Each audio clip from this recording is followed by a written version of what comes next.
ನಮಸ್ಕಾರ ಫ್ರೆಂಡ್ಸ್. ನಾವು ಪ್ರೀವಿಯಸ್ ವಿಡಿಯೋದಲ್ಲಿ ಶುಕ್ರವಾರದ ದಿನ ನಮ್ಮ ಇಂಡಿಯನ್ ಮಾರ್ಕೆಟ್ ಅಲ್ಲಿ ಒಂದು ಒಳ್ಳೆ ಮೊಮೆಂಟಮ್ ಬಗ್ಗೆ ಡಿಸ್ಕಸ್ ಮಾಡಿದ್ವಿ. ನಿಫ್ಟಿ 25,100 ಮೇಲೆ ಕ್ಲೋಸಿಂಗ್ ನ ಕಾಣ್ತು. ಸೊ ನಾವು ನಿನ್ನೆ ವಿಡಿಯೋದಲ್ಲಿ ಡಿಸ್ಕಸ್ ಮಾಡಬೇಕಾದ್ರೆ ನಾನು ಹೇಳ್ತಾ ಇದ್ದೆ, ಇಲ್ಲಿ ನಮ್ಮ ಮಾರ್ಕೆಟ್ ಮೂಮೆಂಟಮ್ಗೆ ಕಾರಣ ಇಲ್ಲಿ ಡೊನಾಲ್ಡ್ ಟ್ರಂಪ್ ಇಸ್ರೇಲ್ಗೆ ಸಪೋರ್ಟ್ ಮಾಡಿ ಇರಾನ್ ಮೇಲೆ ಅಟ್ಯಾಕ್ ಮಾಡೋಕೆ ಅನದರ್ 2 ವೀಕ್ಸ್ ಟೈಮ್ನ ತಗೊಂಡಿದ್ದಾರೆ. ಸೊ ಅಷ್ಟರಲ್ಲಿ ಇರಾನ್ ಮೇಲೆ ಅಟ್ಯಾಕ್ ಮಾಡಬೇಕಾ ಬೇಡ ಅಂತ ಡಿಸಿಷನ್ ತಗೋತೀವಿ ಅಂತ ಹೇಳಿದ್ದಾರೆ. ಸೊ ಇದು ಮಾರ್ಕೆಟ್ಗೆ ಪಾಸಿಟಿವ್ ಆಗಿದೆ ಅಂತ ನಾನು ಹೇಳಿದ್ದೆ. ಸೊ ಇದ್ರ ಜೊತೆಗೆ ಮತ್ತೊಂದು ಪಾಯಿಂಟ್ ಇತ್ತು, ಸೊ ಅದನ್ನ ನಾವು ಮಿಸ್ ಮಾಡಿದ್ವಿ.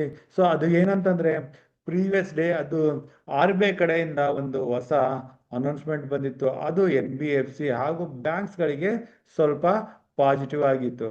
ಅದು ಏನಂತಂದ್ರೆ, RBI ಪ್ರಾಜೆಕ್ಟ್ ಫೈನಾನ್ಸಿಂಗ್, ಸೊ ಪ್ರಾಜೆಕ್ಟ್ಗಳಿಗೆ ಫೈನಾನ್ಸಿಂಗ್ ಮಾಡೋ ಕಂಪ್ನಿಗಳಿಗೆ ತಮ್ಮ ಇನ್ಕಮಲ್ಲಿ 5% ಏನು ಪ್ರಾವಿಷನಿಂಗ್ ಇತ್ತು, 5% ಅಂತಂದರೆ ಅವರ ಪ್ರಾಫಿಟಲ್ಲಿ 5%ವರೆಗೆ ಪ್ರಾಫಿಟ್ನ ತೋರ್ಸೋಂಗಿದ್ದಿಲ್ಲ ಪ್ರಾಜೆಕ್ಟ್ ಫೈನಾನ್ಸ್ ರಿಲೇಟೆಡ್, ಅದನ್ನು ಕಡಿಮೆ ಮಾಡಿ 1%ವರೆಗೆ ಕಡಿಮೆ ಮಾಡಿದ್ದಾರೆ. ಸೊ ಕಂಪ್ನಿಗಳು ತಮ್ಮ ಪ್ರಾಫಿಟಲ್ಲಿ ಅನದರ್ 4%, ಯೂಶಲಿ 100% ಪ್ರಾಫಿಟಲ್ಲಿ ಓನ್ಲಿ 95% ತೋರಿಸ್ತಾ ಇದ್ರು ಪ್ರಾಫಿಟ್ನ, ಅದನ್ನು 99%ಗೆ ಈಗ ತೋರಿಸ್ಬೋದಾಗಿದೆ.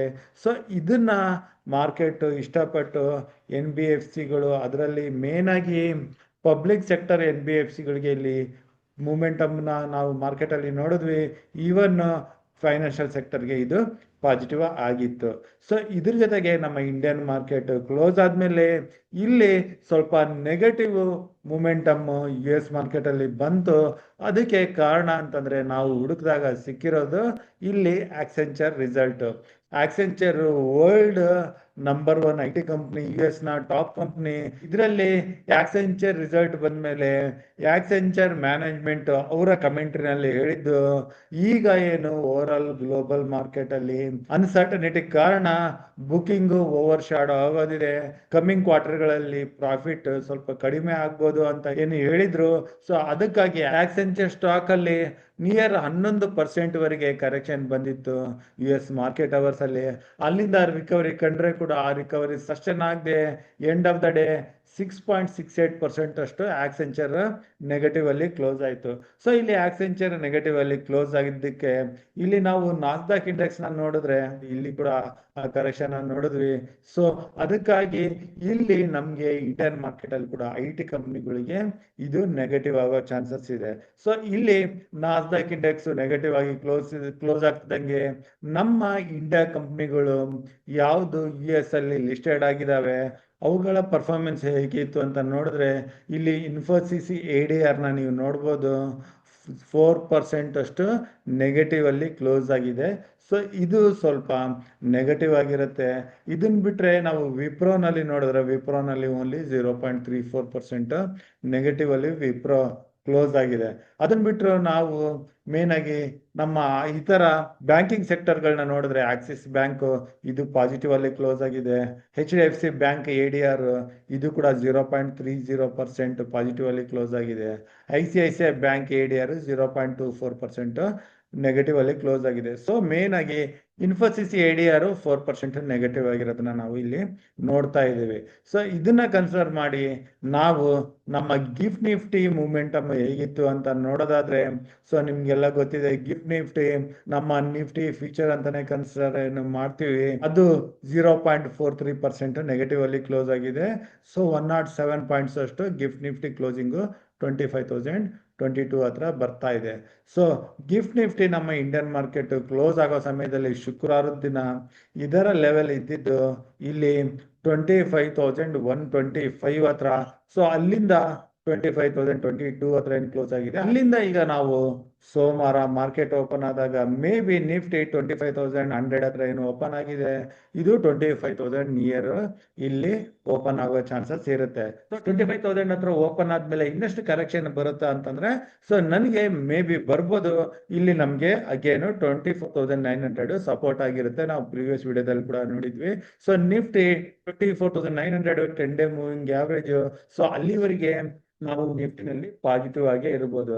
ಏತಕ್ಕಂತಂದ್ರೆ ನೀವು FI ಡೇಟಾನ ಏನಾದ್ರು ನೋಡಿದ್ರೆ ಎಫ್ ಐಸ್ ಶುಕ್ರವಾರದ ದಿನ ನಿಯರ್ 7,000 crores ಅಷ್ಟು ಕ್ಯಾಶ್ ಅಲ್ಲಿ ಬೈ ಮಾಡಿದ್ದಾರೆ. ಡಿ ಐಸ್ ಇಲ್ಲಿ ಅಪೋಸಿಟ್ ಅಲ್ಲಿ ಸೆಲ್ ಮಾಡಿರ್ಬೋದು, ಆದ್ರೆ ಎಫ್ ಐಸ್ ಇಲ್ಲಿ ಬೈ ಮಾಡಿರೋದು ಇದು ನಮಗೆ ಪಾಸಿಟಿವ್ ಆಗಿ ಕಾಣಿಸ್ತಾ ಇದೆ.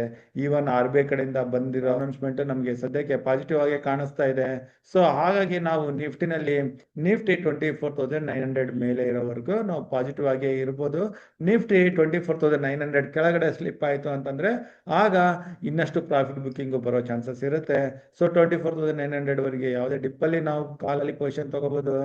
ಅಥವಾ ಇನ್ನು ಸೋಮವಾರದ ಕ್ಲೋಸಿಂಗ್ ಏನಾದರೂ 25,000 ಕೆಳಗಡೆ, ಈವನ್ 24,900 ಹೇಳ್ತಾ ಇಲ್ಲ ನಾನು, 25,000 ಕೆಳಗಡೆ ಕ್ಲೋಸಿಂಗ್ ಬಂತು ಅಂದ್ರೆ ಅಗೇನ್ ನಾವು ಲಾಂಗ್ ಸೈಡ್ ಇಂದ ಅಂದ್ರೆ ಬುಲಿಶ್ ಮೂವ್ಮೆಂಟ್ ಇಂದ ಹೊರಗಡೆ ಹೋಗ್ಬೇಕು. ಇನ್ನು ನಿಫ್ಟಿ ಇದೇ ಲೆವೆಲ್ ಇಂದ ಅಪ್ ಮೂವ್ ಕೊಡ್ತಾ 25,000 ಮೇಲೆ ಯಾವುದೇ ಲೆವೆಲ್ ಅಲ್ಲಿ ಕ್ಲೋಸಿಂಗ್ ಬಂದ್ರೆ ಕೂಡ ನಾವು ಬುಲ್ಲಿಶ್ ಆಗಿ ಹೋಗ್ಬೋದು. ನಾನು ಈ ಮಂತ್ಲಿ ಎಕ್ಸ್ಪೈರಿವರೆಗೆ ಕಡಿಮೆ ಅಂದ್ರೆ ಕೂಡ 24,300 ಟಾರ್ಗೆಟ್ ಇಟ್ಕೊಂಡಿದ್ದೀನಿ. ಆ ಮೂಮೆಂಟಮ್ ಕಂಟಿನ್ಯೂ ಆದ್ರೆ 24,500 ನೆಕ್ಸ್ಟ್ ಲೆವೆಲ್, ಹಾಗೂ 25,800 ನೋಡಿದ್ರು ಯಾವುದೇ ಆಶ್ಚರ್ಯ ಇರಲ್ಲ. ಸೊ ಈ ರೀತಿ ನಾವು ಲೆವೆಲ್ಸ್ ನ ಇಟ್ಕೊಂಡು ಈ ವಾರ ಮಂತ್ಲಿ ಎಕ್ಸ್ಪೈರಿನಲ್ಲಿ ಟ್ರೇಡಿಂಗ್ ಬಗ್ಗೆ ನೋಡ್ಬೋದು. ಸೊ ನಿಫ್ಟಿನಲ್ಲಿ ಮೂಮೆಂಟಮ್ ಬಂದಿಲ್ಲ ಅಂತಂದ್ರೆ ನಾವು ಅಟ್ಲೀಸ್ಟ್ ಬ್ಯಾಂಕ್ ನಿಫ್ಟಿನಲ್ಲಿ ಸ್ವಲ್ಪ ಅಗ್ರೆಸಿವ್ ಆಗಿ ಪೊಸಿಷನ್ಸ್ ನ ತಗೊಳಕ್ಕೆ ನೋಡ್ಬೋದು. ಬ್ಯಾಂಕ್ ನಿಫ್ಟಿನಲ್ಲಿ 56,000 ಮೇಲೆ ಬ್ಯಾಂಕ್ ನಿಫ್ಟಿ ಇರೋವರೆಗೂ ನಾವು ಕಾಲಲ್ಲಿ ಪೊಸಿಷನ್ ತಗೋಬಹುದು. ಮಂತ್ಲಿ ಎಕ್ಸ್ಪೈರಿವರೆಗೆ ನಾನು ಆಲ್ರೆಡಿ ಹೇಳಿರೋ ಪ್ರಕಾರ 57,000 ಇಂದ 58,200 ವರೆಗೂ ನಾವು ಮೂಮೆಂಟಮ್ ನೋಡೋ ಚಾನ್ಸಸ್ ಇರುತ್ತೆ. ಇಲ್ಲಿ ರೆಸಿಸ್ಟೆನ್ಸ್ ಲೈನ್ ಇದೆ. ಸೊ ಬ್ಯಾಂಕ್ ನಿಫ್ಟಿ ನಾವು 56,000 ಮೇಲೆ ಇರೋವರೆಗೂ ಅಗ್ರೆಸಿವ್ ಆಗಿ ಲಾಂಗ್ ಪೊಸಿಷನ್ಸ್ ಎಲ್ಲ ಇರ್ಬೋದು. ಸೊ ಇಷ್ಟು ಹೇಳ್ತಾ ಇವತ್ತಿನ ವಿಡಿಯೋ ಇಲ್ಲಿ ಮುಗಿಸ್ತಾ ಇದ್ದೀನಿ. ನಾನು ಕೊಟ್ಟಿರೋ ಮಾಹಿತಿ ನಿಮಗೆ ಇಷ್ಟ ಆದಲ್ಲಿ ಲೈಕ್ ಮಾಡಿ, ನಿಮ್ಮ ಅನಿಸಿಕೆನ ಕಮೆಂಟ್ ಬಾಕ್ಸ್ ಮೂಲಕ ತಿಳಿಸಿ. ನಮ್ಮ ಯೂಟ್ಯೂಬ್ ಚಾನಲ್ನ ಸಬ್ಸ್ಕ್ರೈಬ್ ಮಾಡಿಲ್ಲ ಅಂದ್ರೆ ಸಬ್ಸ್ಕ್ರೈಬ್ ಮಾಡಿ. ಹಾಗೂ ನೀವು 55 ಏಜ್ ನಂತರ ಏನಾದರೂ ಪೆನ್ಷನ್ ಪ್ಲಾನ್ ಬಗ್ಗೆ ನೋಡ್ತಾ ಇದ್ರೆ ಅಥವಾ ನಿಮ್ಮ ಇನ್ವೆಸ್ಟ್ಮೆಂಟ್ ಪ್ಲಾನಿಂಗ್ ಬಗ್ಗೆ ನಿಮಗೆ ಐಡಿಯಾ ಬೇಕು ಅಂತಂದ್ರೆ ನೀವು ನನಗೆ ಡೈರೆಕ್ಟ್ ಆಗಿ ಕಾಂಟ್ಯಾಕ್ಟ್ ಮಾಡ್ಬೋದು. ನನ್ನ ನಂಬರ್ 9845852716. ಇಷ್ಟು ಹೇಳ್ತಾ ನಮ್ಮ ಮುಂದಿನ ವಿಡಿಯೋ ಬರೋವರೆಗೂ ನಿಮಗೆ ನನ್ನ ಕಡೆಯಿಂದ ಧನ್ಯವಾದಗಳು. Thank you.